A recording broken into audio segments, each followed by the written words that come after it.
ऐका, साधू संत ऋषी आणि मुनी कायमस्वरूपी रुसले. महाराज म्हणतात ना, मनोने रुसलो संसारा, सर्प हा विखार पांढरा, तुझसे अंतर रे दातारा, याची दावेदारा निमित्त. त्यांना माहिती आहे याच्यात काहीच नाही, प्रपंच जरी सुख जोडे तरी का सेविती गिरीकडे. राज्य टाकून गेले थोडे ते काय वेडे म्हणावे. काय काय होतं ज्ञानोबरांनी यादी दिली. 18 भार वनस्पती, फळे फुले ओळती, 22 त्या पोखरणी, नदी गंगा वाहती, ज्या घरी कुलश्रेया राज्य राणी व संपत्ती, आणि हे सुख सांडून या कासया योग सेविती. त्यांना माहिती आहे, कारण संसाराने आतापर्यंत कोणाचीही बिलं काढलेली नाही. मग ऐका, त्याच्यानंतर ऋषी आणि मुनी. मुनी कोण? मौनात मुच्यते इति नाम मुनी. ज्यांनी या विषयाच्या बाबतीमध्ये मौन धारण केलं त्यांना म्हणा मुनी.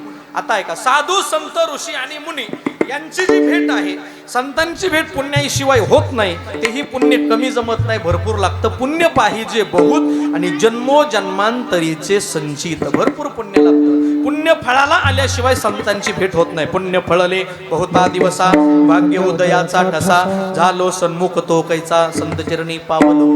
आणि मग जगद्गुरु तुकोबराय म्हणतात की अशी कोणती पुण्याई आहे, कोण पुण्य कोण्या गाठी, होय ऐसियाची भेटी. अशी कोणती पुण्याई आहे की आम्हाला या संतांचा सेवक होता येईल, असा प्रश्न तुकोबरांनी विचारलाय पहिल्या जन्मात. कोण पुण्यायाचा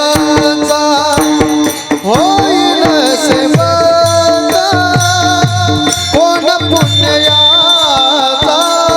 होईल सेवक, कोण पुण्यायाचा होईल सेवक,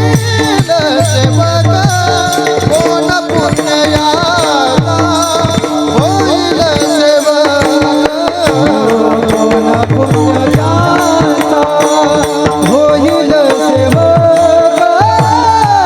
कोण पुण्यायाचा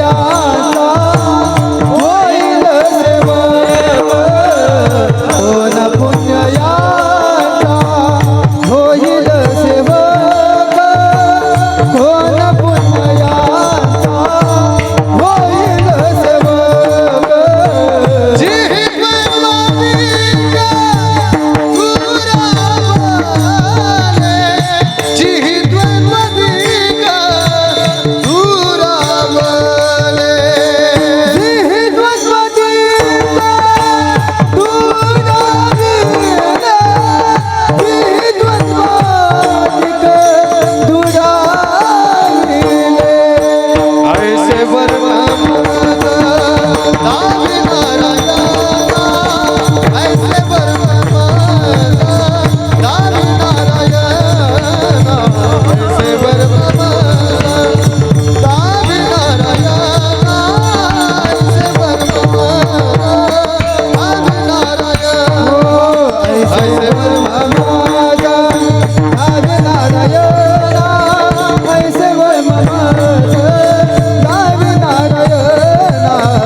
हरी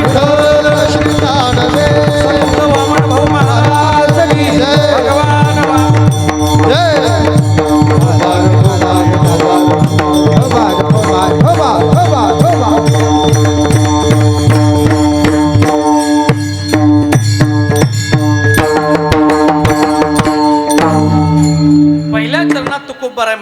अशी कोणती पुण्याई आहे की आम्हाला यांचा कोण पुण्य यांचा म्हणजे संताचा सेवक होता येईल.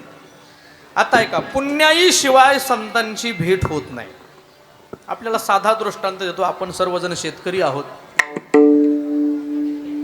मला सांगा, शेतीमधून जर चांगलं पीक घ्यायचं असेल, चांगलं उत्पन्न घ्यायचं असेल तर काय करावं लागतं? हा, कष्ट करावे लागतात, मेहनत करावी लागते, मशागत करावी लागते. बिना कष्टाचं फळ मिळतंय का? होय आप्पा, बिना कष्टाचं मिळत नाही, कष्ट करावं लागते. कष्टाशिवाय शेती पिकत नाही. जरी बापदादाची जरी जमीन असली तरी तुकोबराय सांगतात, कष्ट केल्याशिवाय पिकत नाही. मिराशीचे महून असे येत, नाही देत पीक उगे. अहो, तोंडात घालायचा घास तो शेतकरी जमिनीत टाकतो. का टाकतो माहिती? कारण त्याला माहिती एका बीजा केला नास आणि मग भोगिले कणीस. मग मेहनत करावी लागते. कधीपासून? पाऊस पडल्याच्या नंतर? नाही नाही नाही नाही, उन्हाळ्यापासून तयारी. उन्हाळा लागला की जमीन अगोदर नांगरून घ्यायची आणि मग उन्हाळ्याच्या शेवटी काय मोगडा पाळी करायची, काश्या वेचायच्या, दगड वेचून जमीन रेडी करून वाट पाहायची. कोणाची? हा, पावसाची वाट पाहायची. पाऊस आला म्हणजे लगेच पेरायचं का? नाही नाही, त्याला वापसा होऊन द्यावा लागतोय. वापसा फार महत्वाचा आहे महाराज. वापसा जर नाही झाला तर पेरणी करून उपयोग होत नाही. असं नंतर असा कडक पापुडा होत असतो. मग जर पेरलं, त्याला आपल्याकडे चिबडीतली पेर म्हणते थोडक्यात. वरचा पापुडा काय होतो? कडक होतो. आणि मग खालून ज्या कोंबाला वरी यायचं असतंय, वरचा कडक झाल्यामुळं जिकडं जमिनीला भळ पडलेली असन तो तिकडं तिरका निघतो आणि तिरके अवलदी जन्माला येतात. हे लक्षात घ्या. कशामुळं? वापसा न सांभाळल्यामुळं. ज्ञानोबरायच्या वाव्या सांगतो, माझ्या पदरचं नाही सांगत. विधीची वाप चुकवी, अन्यायाचे बीज रोपवी, जैसे कुकर्माचे करवी राबू जरी. सिद्धांत हा आहे. तसं संसारामध्ये जीवन जगत असताना माणसाने वापसा सांभाळला पाहिजे. जर वापसा सांभाळला तर संत आणि शास्त्र त्याला ब्रह्मचारी राहिल्याचं प्रमाणपत्र देऊन टाकतात. कारण विधीने सेवन आणि विषय त्यागाचे समान. पेरणी केली, वापसा झाला, पेरणी केली म्हणजे लगेच ते पीक हातात येतंय का? मग त्याच्यासाठी काय करावं लागतं? पुरावे देतो आपल्याला. तुकोबाराय म्हणतात, निवडावे तण निवडावं लागतंय. म्हणजे खुरपण करावी लागते. शेती करावी जतन, निवडावे तण. हो, निगा जर नाही केली, तण जर नाही निवडिलं तर फळ येत नाही. न करिता निगा न काढिता तण, कैसे निते कण हाता येती. त्याच्याशिवाय हातामध्ये येत नाही. पेरणी केल्याच्या नंतर लगेच ती रासणी हाकावं लागते मागं लगेच. म्हणजे थोडक्यात पेरलेलं झाकून ठेवावं लागतं. का ठेवावं लागतं माहितीये का? ते जर उघडं राहिलं तर पाखरं काय करते? बी खाऊन घेते ना. ज्ञानोबरायांचे शब्द सांगतो. ज्ञानोबराय म्हणतात, तसं जीवनामध्ये केलेलं पुण्य सुद्धा माणसाने झाकून ठेवलं पाहिजे. ज्ञानोबराय म्हणतात, नाना कृषी वळू आपुले, पांघुरवी पेरिले, तैसे झाकी निपजले दान पुण्य. म्हणजे पुण्य निर्माण केलंय हे सांगत बसायचं नाही. सांगायचं नाही मी आमकं केलं तू बोलला, पुण्याची पावर कमी होते. हो, पुरावा बोले चाले वाचा आणि क्षय मागेल्या तपाचा. तुकोबरायांचे शब्द आहेत. बोलायचं नाही. आणि मग पेरणी केल्याच्या नंतर पुढची प्रोसेस काय? चला, खानदानी शेतकऱ्याने सांगायचं. पेरून आले मग पुढची प्रोसेस काय? तुम्ही काय सगळे नोकरीहून आले काय सगळे? अरे आपण शेतकरीच आहोत ना. पेरणी करून घरी आले त्याच्यानंतर पुढची प्रोसेस काय सांगा? कुणी सांगायचं? खुरपायला अगोदर उगून तर द्यावं लागेल ना. ज्ञानोबराय म्हणतात, पेरणी केली की 4-5 दिवसांनी जाऊन पाहावं लागतं सगळं सारखं उगलंय का. ज्ञानोबरायांचे शब्द आहेत महाराज. जैसा पुजोनी देव पाहिजे, पेरोनी शेता जाईजे आणि तोषोनी प्रसाद घ्यायचे अतिथीचा. हो, पेरायचं, जाऊन पाहायचं सगळं व्यवस्थित उगून आलंय का. आणि मग पुढं मेहनत, कष्ट, खुरपण, पाणी, खतं वगैरे टाकायची. आणि मग चांगलं तयार झालं, पुन्हा अजून निसवायच्या टायमाला सुद्धा मधून काळा कोंब नाही आला पाहिजे. हो, निसवायच्या टायमाला जर मधून काळा कोंब निघाला तर दाणे भरत नाहीत. तसं असतं. काही वेळेस सगळं घडून येतं आणि एकच माणूस आडवा येतो. आमचे मित्र सोपान महाराज एक वाक्य सांगत असतात. माणसं मांजर आडवं गेले म्हणतात, हे मांजर आडवं गेले अपशकुने. अहो, मांजर 10 मांजर आडवी जाऊ द्या, काही होणार नाही. पण एक माणूस जर आडवा गेला तर सप्ताह बंद पडतो. विठाला. आणि मग निसून सगळं व्यवस्थित आलं दाणे वगैरे पकले की मग माणसं म्हणतात हा जमलंय बरं का आता जमलंय. मग काय करायचं तुकोबराय सांगतात, मग गाडी यावरी वाहती. अहो पेरायला जात असताना 2-3 किलो बी घेऊन गेले बगलात लटकून वटीमध्ये, किती 2-3 किलो. पण माघारी परत शेतामधून आणत असताना महाराज म्हणतात गाड्याच्या गाड्या भरून आहे का नाही बीज पेरी शेती आणि मग गाडी यावरी वाहती. पण महाराज याच्यासाठी सगळे कष्ट त्या ठिकाणी करावे लागतात तेव्हा ते पीक हातामध्ये येते. हा साधा व्यवहारातला दृष्टांत झाला. तसं पुण्याई शिवाय संतांची भेट होत नाही. म्हणून तुकोबाराय म्हणतात अरे अशी कोणती पुण्याई आहे की आम्हाला यांचा म्हणजे संतांचा सेवक होता येईल असं एखादं वर्म देवा आम्हाला सांगा. आई सेवळ ममाज धावी नारायण, आई सेवळ ममाज धावी नारायण, आई सेवळ ममाज धावी नारायण, आई सेवळ ममाज धावी नारायण. अंतरीच्या पुन्हा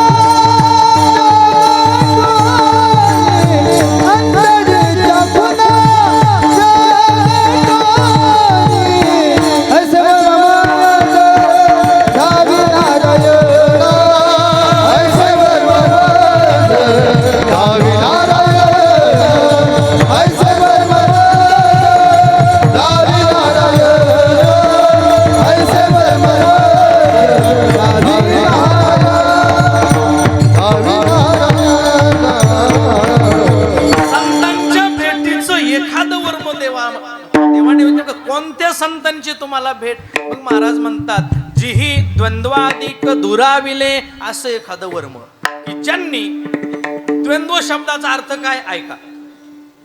पहिलं या जगामध्ये कुठंच काही नव्हतं, सगळं जग फक्त एकच, म्हणून एकच्या आकड्याचं नाव ब्रह्म आहे. सगळं जग पहिलं फक्त ब्रह्मच होतं, एकच. म्हणून तर आपल्याला नेते मंडळी आता कधी कधी भाषण करताना आठवण करून देतात की हम सब एक है, हम सब एक है. इसका मतलब किसी ना किसी जमाने में हम सब एक थे. आपल्याला ते आठवण करून देतात. आणि नाहीतरी ते सगळे एकच आहेत. हो आता मला सांगा, आता मतदान फेल कुणाचं गेलं हे बी सत्तेत राहिले काही दिवस, आता ते बी राहिले. मतदान फेल कुणाचं गेलं, कुणाला मतदान करा, आता सगळे सत्तेत आलेले. ते कसं असतं माहितीये का, एका जंगलामध्ये सगळेच प्राणी राहतात आणि प्रत्येक प्राणी एकमेकावर अवलंबून आहे. हो लांडगा दुसऱ्या प्राण्याला खाणार, वाघ बारकाल्या प्राण्याचे शिकार करून खाणार, मुंगूस सापाला खाणार, लांडगा शेळीला खाणार, अशा सगळ्या गोष्टी आहेत. पण जंगलाला जर आग लागली तर लांडग्याला घासून शेळी पळती पण लांडगा धरीत नाही. वाघाला घासून कुत्रा पळतो पण वाघ धरीत नाही. का? कारण जंगलाला आग लागली ना, तसं वाचण्यासाठी, स्वतःचा जीव वाचण्यासाठी ह्या जाती कधी एकत्र एक होतात. पंचायत फक्त आपली असते, कारण आपण लय खाली कार्यकर्त्यांनी एकमेकाच्या विरोधात लय शिवाय दिलेल्या असतात. पंचायत मग आपली होती. म्हणून लक्षात घ्या, त्याच्यामधून आपण हा आदर्श घ्यायचा. तेवढ्या पुरत्या तेवढ्या गोष्टी लक्षात घ्या. म्हणून तर आता मी कीर्तनाचे अभंग सुद्धा बदलून टाकलेत. तुमच्या माहितीसाठी सांगतो सरपंच, जर भाजपच्या लोकांनी माझं कीर्तन ठेवलं तर मी अभंगच घेतो. वचन ऐका कमळापती, नुसतं कमळावर बोलत राहायचं, जास्त डोकं नाही लावायचं. राष्ट्रवादीवाल्याच्या लोकांनी ठेवलं तर मी अभंगच घेतो. घडोघडी काळ वाट याची बाई, नुसतं गाड्याळावर चालत राहायचं. आपल्याला काय करायचं. हो त्याच्यानंतर आपले काँग्रेसच्या माणसांनी जर ठेवलं, नांदेडला एक कीर्तन होतं बा, अशोक चव्हाणांच्या कार्यकर्त्यांनी ठेवलं होतं. त्यावेळेस मी अभंग घेतला होता, उभारीला हात किंवा एकी केली हातोफळी, नुसतं हातावर चालत राहायचं. आपल्याला काय करायचं. उद्धव ठाकरेंनी जर कीर्तन ठेवलं किंवा त्यांच्या कार्यकर्त्यांनी, मी अभंगच घेणार. मज हेही नाही तेही नाही, वेगळा दोही पासून. आपल्याला काय करायचं. परशुराम महाराज, विद्यमान मुख्यमंत्री शिंदे साहेबांच्या माणसांनी जर कीर्तन ठेवलं तर आपण अभंगच घ्यायचा. तीक्ष्ण उत्तरे आणि हाती घेऊन बाण फिरे, बाण कुणाच्या का बापाचा असं ना पण मीच घेऊन फिरे. टेन्शन घ्यायचं नाही. हो कोणी बी असो. अपक्षाने जर कीर्तन ठेवलं तर अभंग काढलाय मी काकड्यातला, पांगुळ झालो देवा नाही हात ना पाय. हो याच्या पुढे जाऊन सांगू का, एका माणसाने अशी तारीख घेतली महाराज, पण कार्यक्रम कशाचा आहे त्यांनी मला सांगितलंच नाही. तुम्हाला गावाचं नावही सांगत नाही. आता तिला तो सरपंच आहे. गावामध्ये गेलो मी, विचारलं काही सप्ताह वगैरे आहे का. तो म्हणला नाही महाराज फक्त एका दिवसाचा कार्यक्रम आहे. त्याला म्हणलं कार्यक्रम काय निमित्ताने. तो म्हणला खरं सांगू का महाराज काय झालंय, 2 वर्षापासून आमच्या गावातली डीपी जळाली होती. म्हणजे 2 वर्ष गाव अंधारात होतं. किती? 2 वर्ष. त्याच्याकडे कुणी लक्ष दिले नाही. आपण म्हणला जनतेतून सरपंच झालं आणि आपण स्वतःच्या खर्चाने म्हणला डीपी आणून बसवली. अख्खं गाव प्रकाशमय झालंय, सगळ्यांना आनंद झालाय आणि त्या आनंदाच्या भरात कीर्तन ठेवलंय. आता मला सांगा, कीर्तन कशाचं आहे? डीपीच्या उद्घाटनाचं. आता कोणता अभंग घ्यायचा? गणेश महाराज कोणता अभंग घ्यायचा? आपलं कशाला काढायचंय? लांबचं सांगतोय मी. अभंग कोणता घ्यायचा? पण महाराज ऐका, मी सुद्धा अभंग घेतला. सहस्र दीपे दीप कैसी प्रकाशली प्रभा आणि उजळल्या दस दिशा गगना आलीचे शोभन, असं कीर्तन केलं महाराज. तो सरपंच यजमान एवढा खुश झाला, एवढा खुश. 15 ठरले होते, 25 दिले. आलो उड्या हाणीत. आपल्याला काय करायचे महाराज? जशाच तसं. आता इथून पुढे प्रवाहाच्या विरुद्ध लढायचं नाही, फक्त आपल्या वाट्याला मग कष्ट येतात. विठाला म्हणून ऐका, विषय आपला हा चाललाय. जगामध्ये कोठच पहिलं काहीच नव्हतं महाराज. पहिले कोठेची नव्हते काही, चंद्र सूर्य तारा नाही, अवघे शून्याची होते पायी. कानोबा तेरे तेरे. सगळं जग कसं होतं? शून्य होतं. जगात फक्त एकच ब्रह्म होतं. म्हणून 1च्या आकड्याचं नाव आहे ब्रह्म. आणि मग चला म्हणले 2 मध्ये काय हे जाऊन पाहावं. आणि 2च्या आकड्याचं नाव खूप खतरनाक आहे, कारण तिथं सहज जरी माणसं पाहायला गेले तर लगेच घसरून आतमध्ये पडतात. आणि 2च्या आकड्याचं नाव आहे द्वंद्व नाम संसार. संसार कशाला म्हणायचं? संमित प्रकारेनं संसरती इति नाम संसार. कशाला म्हणायचं संसार? जो नुसता सरकत राहतो त्याचं नाव संसार आहे. हो, सरकत राहणार. चला पुढं. अहो, सुरुवातीला जी काही हिरवळ असती संसाराची ती पुढं राहत नाही महाराज. नवीन ज्यांचं लग्न झालंय त्यांना विचारा. नवीन वातावरण वेगळं असतं महाराज. ते बसणं आहे का नाही, ते गालात काय म्हणतात ना, पुन्हा हसणं बोलणं, वेगळंच वातावरण असते. नवीन लग्न झाल्या नवरीला तुम्ही विचारला, बाई मालक कुठे? घरात आहे. डायरेक्ट घरात म्हणणार नाही, असा गिअर टाकणार. लय गिअर टाकते महाराज, मला काय माहिती. बरं त्याला विचारा, अरे मालकीन कुठे गेले? मध्ये. डायरेक्ट मध्ये नाही म्हणणार, अगोदर घेर टाकायचा. कुठवर घेर पडतात माहितीये की? अहो 4-5 वर्ष एखादं लेकरू बाळ होईपर्यंत, एखादं लेकरू बाळ झालं की मग त्याला विचारलं, अरे मालक, तिला विचारा मग काय मालक कुठं गेला? ते काय विचारून जाते का काय आहे का पत्ता त्यांचा? कुठं बोंबलत फिरायलाय काय माहिती मला. त्याला विचारा, अरे मालकीन दिसाना गेली 2-4 दिवस झालं, ते काय विचारून जाते का काय आहे का? आंबाट केलेली आहेत माणसं महाराज संसारिक. ज्ञानोबा म्हणतात की द्वंद्व नाम संसारच असा आहे. तुझे जवळ घडे तव तव संसार भय जोडे, हे आपोलेनी तोंडे देव बोलती वेदे. भगवंताने आपल्याला सांगितलेलं आहे अशा प्रकारचं. म्हणून द्वंद्व 1च्या आकड्याचं नाव ब्रह्म, नीट लक्ष द्या. आणि 2च्या आकड्याचं नाव आहे संसार. चला पुढे. 3च्या आकड्याचं नाव आहे त्रिगुणात्मिका प्रकृती म्हणतात त्याला.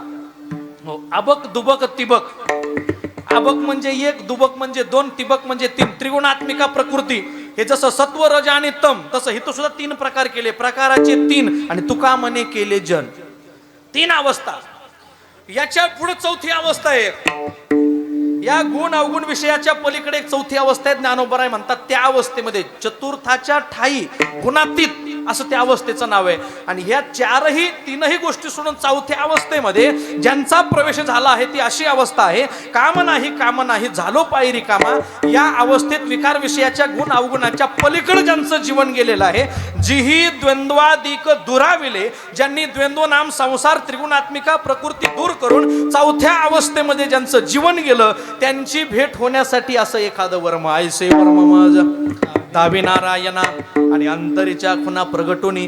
हा प्रश्न तुकोबराने देवाला विचारला. हा प्रश्न का विचारला असेल त्याचं उत्तर आहे, कारण जगामध्ये अनेक गोष्टी अवघड आहेत. त्यामध्ये सगळ्यात अवघड जर गोष्ट कोणती असेल तर ती संतांची.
कृष्ण तुकोबारांनी देवाला का विचारलं असेल त्याचं कारण असं आहे की जगामध्ये संतांची भेट होणं ही सगळ्यात अवघड गोष्ट आहे. बहु अवघड आहे संत भेटी, परी जग जेठी करुणा केली. पण महाराज म्हणतात परी जग जेठी म्हणजे या जगाचा मालक तो परमात्मा आहे.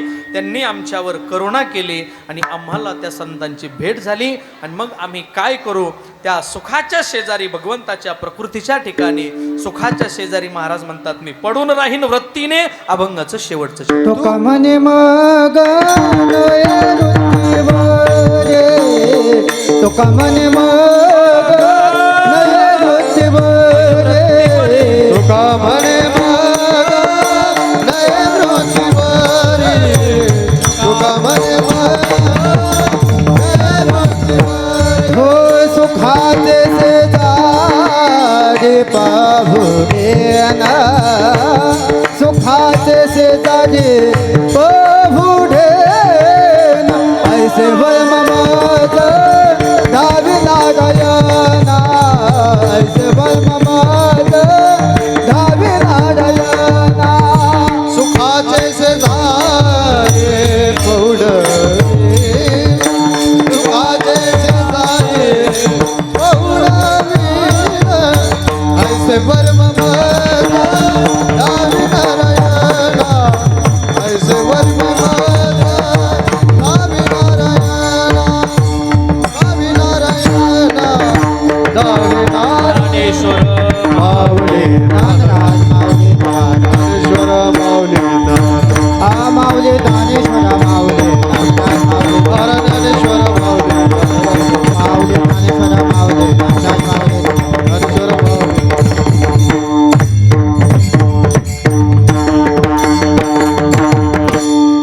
या कार्यक्रमासाठी सर्वजण या ठिकाणी उपस्थित आहेत. त्यामध्ये आमचे परम मित्र असणारे महाराष्ट्रातील ख्यातनाम गायनाचार्य गणेश महाराज परिहार आळंदीकर, सध्या त्यांची पैठणला संस्था आहे, तेही या ठिकाणी उपस्थित आहेत. त्याचबरोबर आपल्या सर्वांच्या परिचित असणारे आपले हरिभक्तपरायण देवीदास महाराज बर्डे, तेही या कार्यक्रमासाठी उपस्थित राहिलेले आहेत. त्याचबरोबर मृदुंगाचार्य औदुंबर महाराज गदादे कर्जतकर, तेही आपल्या या कार्यक्रमाला उपस्थित राहिले. यांनी सुंदर असं रात्री सर्वांनी मिळून या ठिकाणी जागर केला, भजन केलं, हरिपाठ केला. त्याचबरोबर आपल्या गावचंच असणारं रत्न हरिभक्तपरायण परशुराम महाराज डोंगरे, हे सुद्धा भाऊंच्याच नावाने त्यांची संस्था आहे आळंदीच्या क्षेत्रामध्ये, श्री संत सद्गुरू वामनभाऊ महाराज वारकरी शिक्षण संस्था. आणि संस्थेतील जवळजवळ हे 10-12 विद्यार्थी घेऊन या ठिकाणी ते ह्या कार्यक्रमाला शोभा आणण्यासाठी ते सुद्धा एवढ्या लांबून या ठिकाणी आळंदीवरून आले, विद्यार्थी घेऊन आले, तेही उपस्थित राहिले. त्याबद्दल या ठिकाणी आपल्या सर्व तरुणांच्या वतीने त्यांनाही धन्यवाद. त्याचबरोबर आपली साऊंड सिस्टीम, आपले मातावळीची सर्व परिचित सप्ताहामध्ये ज्यांची सिस्टीम होती, आपले जनार्दन भाऊ यादव, त्यांनी सुद्धा या ठिकाणी गोड अशी सिस्टीम दिली आणि तेही अत्यंत व्यवस्थितपणे त्यांनाही या ठिकाणी सगळ्या तरुणांच्या वतीने. आणि सगळ्यात महत्त्वाची गोष्ट की या कार्यक्रमासाठी, या पुण्यतिथीसाठी सर्वांनीच त्या ठिकाणी सहकार्य केलेलं आहे. रोज आपण कोणी काय दिलं या ठिकाणी आपले कारभारी गौतम आंधळे हे या ठिकाणी आपल्याला ते सांगत आहेत. आपल्या सर्वांना ती गोष्ट माहीत आहे. निश्चितपणे संपूर्ण तरुणांनी या ठिकाणी एकत्र येऊन या पुण्यतिथीचं आयोजन केलं, त्याबद्दल सगळ्या तरुणांसाठी एकदा टाळी वाजवा. आणि सगळ्यात महत्त्वाची गोष्ट म्हणजे हे पहा, परमार्थ करून, सप्ताह करून जर परिवर्तन जर होत नसेल तर मला असं वाटतंय निश्चितपणे याच्यामध्ये आपण आज सप्ताहासारख्या ठिकाणी आपण 10 लाख 15 लाख रुपये आज सप्ताहाचा आपल्या खर्च आहे. निश्चितपणे परिवर्तन होणं, वास्तविक पाहता या गोष्टी का करायच्या, संतांनी याचा शास्त्र सिद्धांत सांगितलेला आहे. जीवनामध्ये परिवर्तन झालं पाहिजे. व्यसनाधीन त्या ठिकाणी व्यसन सोडून दिले पाहिजेत, व्यसनाधीन त्या ठिकाणी पिढी झाली नाही पाहिजे, असे अनेक जे काही हेतू आहेत. आणि निश्चितपणे या ठिकाणी ते हेतू आणि सगळ्यात महत्त्वाची गोष्ट म्हणजे इतर व्यसनाच्या ठिकाणी जाऊन आपलं जीवन वाम मार्गाला त्या ठिकाणी गेलं नाही पाहिजे. याच्यासाठीच तर भाऊबाबांचे अवतार आहेत. बुडत आहे जन न देखेवे डोळा, येतो कळवा, त्यांच्या अंतकरणामध्ये कळवळा येतो. आणि म्हणून त्या कळवळ्याच्या पोटी हा जो समार अज्ञानरूपी अंधकाराकडे चालला होता. मला सांगा, भाऊ बाबा जन्माला येण्याच्या अगोदर या डोंगर दऱ्याखोरामध्ये प्रत्येक गावामध्ये प्रत्येकाच्या घरी खुंटीला वाघरा लटकवलेल्या होत्या. माहितीये का तुम्हाला? वाघरा कशासाठी? शिकारीसाठी. डोंगरात जायचं, शिकार करायची, ते आणायचं, कच्चच खायचे. म्हणजे एवढे आपण अज्ञानी होतो डोंगर दऱ्याखोऱ्यामध्ये. लक्षात घ्या, वामन भाऊ भगवान बाबांचा जन्म झाला आणि महाराज प्रत्येकाच्या घरामध्ये त्या खुंटीला वाघरा ज्या लटकवलेल्या होत्या त्या वाघरा काढून त्या ठिकाणी विना लटकवण्याचं काम जर कुणी केलं असेल तर ते वामन भाऊ आणि भगवान बाबांनी केलेलं. लक्षात घ्या. म्हणून एवढं अज्ञान रूपी अंधकारामधून बाहेर काढण्याचं त्या ठिकाणी काम केलं. गावोगावी वाडी वस्तीवर त्यांनी सप्ताह सुरुवात केली. त्या काळात विना कशाला म्हणतात, टाळ कशाला म्हणतात, ही सुद्धा अवस्था. आता खूप चांगल्या गोष्टी आहेत. आम्ही आता नुसतं ठरवलं की कार्यक्रम घडून येतो. सगळ्या गोष्टी आता यावली म्हणजे उपस्थित आहेत. पकवाज असेल, टाळ असेल, सगळं असेल. त्यावेळेस विना कशाला म्हणतात हे सुद्धा माहित नव्हतं. गुरुवर्य महंत बाबा सांगत असतात, भाऊ एका गावामध्ये विना घेऊन गेले. लोकांना ते विना सुद्धा माहित नव्हता. लोक म्हणायचे गैनाथगडावरचे वामन भाऊ आलेत आणि कसलं तरी तुणतुन घेऊन आलेत, याला विना म्हणतात. हे सुद्धा ज्ञान समाजात नव्हतं. एवढा अज्ञानी समाज.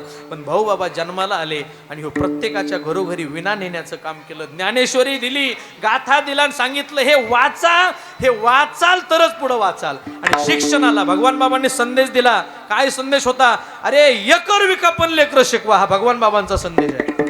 एवढा शिक्षणावर त्यांचा भर होता महाराज. आणि निश्चितपणे आपली मान सुद्धा अभिमानाने उंचावेल तशाच प्रकारचं कार्य निश्चितपणे या 4-5 वर्षामध्ये एवढं परिवर्तन झालं महाराज. जवळजवळ आपल्या गावातील कमीत कमी 10 ते 15 मुलं चांगल्या नोकरीला लागली. हा कशाचा परिणाम आहे?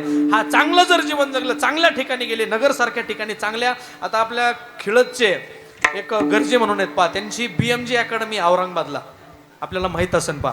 आता सप्ताह खिळतमध्ये सुरू होता. काल परवा त्याचा शेवट झालेला आहे. 8 दिवस मी त्या ठिकाणी होतो. त्या सरांचे महाराज एवढे त्यांच्याकडे विद्यार्थी आहेत आणि एवढं त्यांचं खूप मोठं कार्य आहे. BMG अकॅडमी पुढं औरंगाबाद. त्यांनी आता गावातले तीन विद्यार्थी अधिकारी होऊन तिघांना ते सन्मानानं सत्काराला घेऊन आले ते गावामध्ये शेवट काल्याच्या दिवशी. कोण? ते गरजे सर. आणि म्हणून एवढं मोठं महाराज कार्य निश्चितपणे आपण चांगल्या ठिकाणी जाऊन चांगल्या प्रकारचं शिक्षण घेऊन आपण आपल्या जीवनाचं सार्थक करून घ्यावं. आणि याच्यासाठीच खरा हा संदेश, खऱ्या अर्थानं हे परिवर्तन महत्वाचं आहे. सप्ताह करणे म्हणजे नुसती पंगत झोडणे, काहीतरी करणे असं नाही महाराज. परिवर्तनच झालं पाहिजे. आणि निश्चितपणे मला विश्वास आहे तरुणांच्या वतीने हे परिवर्तन ज्या दिवशी तरुण परमार्थात येतो, तुकोबाराय म्हणतात तरणा भाग्यवंत आणि नटे हरी कीर्तनात. लक्षात घ्या. नाही तर माणसं नुसती म्हणतात. आता काही म्हातारे माणसं म्हणत असतात पा, माणसं पहिली लई चांगली होती असं म्हणतात. काही नाही महाराज, माणसं जशी पहिली होती का त्याच्यापेक्षा उलटी आताची चांगली आहे. तुम्ही म्हणता का? हे सुद्धा मी आपल्याला सांगतो. मगाशी मी सांगून गेलो, ज्ञानोबारायांना आळंदीमध्ये राहून दिलं नाही. कोणी नाही दिलं? माणसांनी. माणसं जर चांगली असते तर ज्ञानेश्वर महाराजांना हाकलून दिलं असतं का आळंदीतून? विचार करा ना थोडासा. माणसं जर चांगले असते देहूमधले तर तुकोबारायांना काठीनं बदललं असतं का? माणसं जर चांगले असते तर भाऊंना त्रास दिला असता का? माणसं जर चांगले असते तर भगवान बाबांना नारायणगड सोडावा लागला असता का? हे पहिल्यापासून इतिहास असायचे महाराज. पण कुठंतरी परिवर्तन करून आपण योग्य मार्गदर्शन, योग्य मार्गावरती आपलं जीवन त्या ठिकाणी निश्चित आपण भाऊ बाबांच्या नुसता प्रतिमा डोक्यावर नाही तर त्यांचे विचार डोक्यात घेऊन जर आपण चाललोत ना तर निश्चितपणे आपल्या जीवनाचं सुद्धा सार्थक झाल्याशिवाय राहणार नाही. आणि म्हणून तरुणांनी या ठिकाणी या कार्यक्रमाचं आयोजन केलं. भाऊ बाबांची पुण्यतिथी साजरी झाली. त्याबद्दल संपूर्ण तरुणांचे मी या ठिकाणी हार्दिक असं आभार मानतो. आणि सर्वांनी या ठिकाणी कीर्तन सेवा करण्याचंही या ठिकाणी मला एक भाग्य लाभलं. या ठिकाणी त्याबद्दलही सर्वांचे आभार मानतो. आणि आता पुढं आता आरती होईल आणि आरती झाली कीच महाप्रसाद होईल. विठ्ठल जय जय